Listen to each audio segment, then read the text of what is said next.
ગિરનાર પંથકની મચ્છુ નદીના તટે સ્વામિનારાયણ ગુરુકુળ દ્રોણેશ્વરના સમસ્ત નાધેર સત્સંગ સમાજના સંયુક્તના ઉપક્રમે ભાદરવા સુદ એકાદશીની પવિત્ર દિવસે ઠાકોરજીનો ભવ્ય જલ ચિલાણી મહોત્સવ ઉજવવામાં આવ્યો હતો। હિન્દુ પરંપરાનો ઉત્સવનું અતિ મહત્વ રહ્યું છે, ત્યારે ગીર ગઢડા નજીક આવેલા ગીર ધાનેરા પંથકમાં મચ્છુ નદીની તટે દ્રોણેશ્વર મહાદેવ અને કષ્ટભંજન હનુમાનજીના પાવન પાટણ ગણમા મંદિરના સાનિધ્યમાં સ્વામિનારાયણ ભગવાનની ઉત્સવ પરંપરા મુજબ આવતીકાલે જલ જિલાણીનો ભવ્ય ઉત્સવ ઉજવાયો હતો। સમસ્ત નાધેર સત્સંગ મંડળ અને સ્વામિનારાયણ મંદિરના દ્રોણેશ્વર દ્વારા ઉજવાતા ભવ્ય ઉત્સવમાં મચ્છુ નદીના નિર્માણ નીર અને ઠાકોરને જલ વિહાર કરવામાં આવે છે। જલ જિલાણી ઉત્સવ તરીકે ઓળખાય છે। ઋષિ મુનિઓના કાળથી આ ધર્મ ઉત્સવ ઉજવાય છે અને જળ જલાવી આકાશમાંથી જળ ધરતી પર વર્ષે અને પૃથ્વી પર જીવ સૃષ્ટિનું કલ્યાણ થાય તેવો શુભ હેતુ ઋષિ મુનિનો રહ્યો હતો।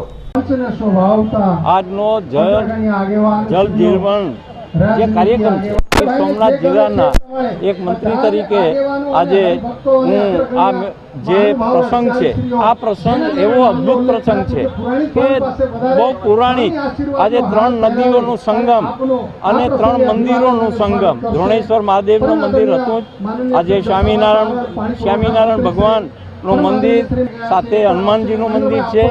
આમ આ ત્રણેય ત્રિવેણી સંગમ અને આજે આ મચ્છુદરી નદીના ત્રિવેણી સંગમમાં આજે એવો સંદેશો એવી પ્રતીતિ થાય છે કે આ એક કાર્યક્રમથી મારી જાતને મારે બહુ આનંદની લાગણી પ્રસરે છે અને ખૂબ ખૂબ શુભેચ્છા પાઠવું।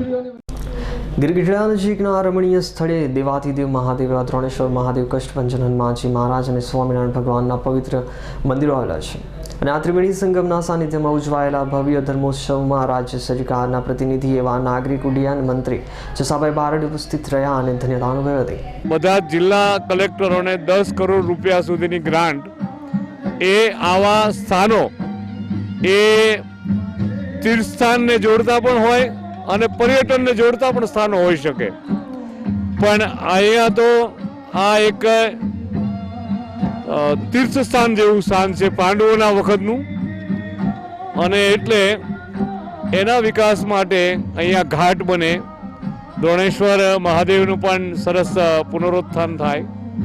આ બાજુ કેટલા બધા લોકો અને આવવા જવા માટેના બ્રિજ અને રસ્તાની પણ અગવડ છે, થોડો સાંકડો રસ્તો હશે તો એ બધું બને અને હવે આવતા હજારો લોકો અને મેળામાં તડકે ન તપવું પડે એના માટેની કોઈ વ્યવસ્થા થઈ શકે, એટલે ઘાટ જો સરસ હોય તો સારું કામ થઈ શકે। એના માટેના જિલ્લા પ્રશાસનને સૂચના આપી છે અને એનો આખો એક ડિટેલ એસ્ટિમેટ પ્રોજેક્ટ તૈયાર કરીને મોકલશે।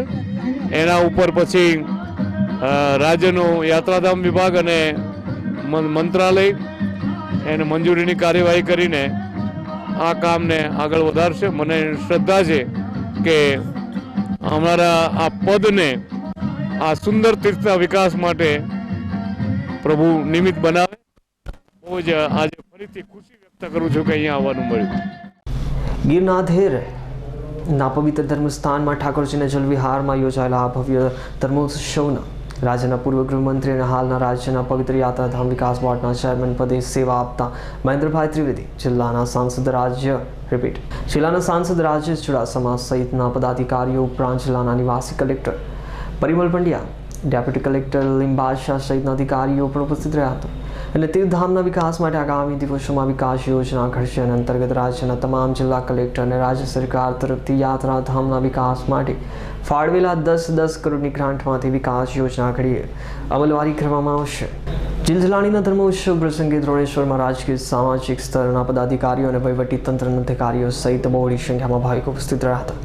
બીજી તરફ આ દિવસે આજુબાજુના ગ્રામ્ય વિસ્તારમાં હજારો પરિવારો ઉત્સવમાં જોડાતા હોવાથી મેળાનો માહોલ સર્જાયો હતો।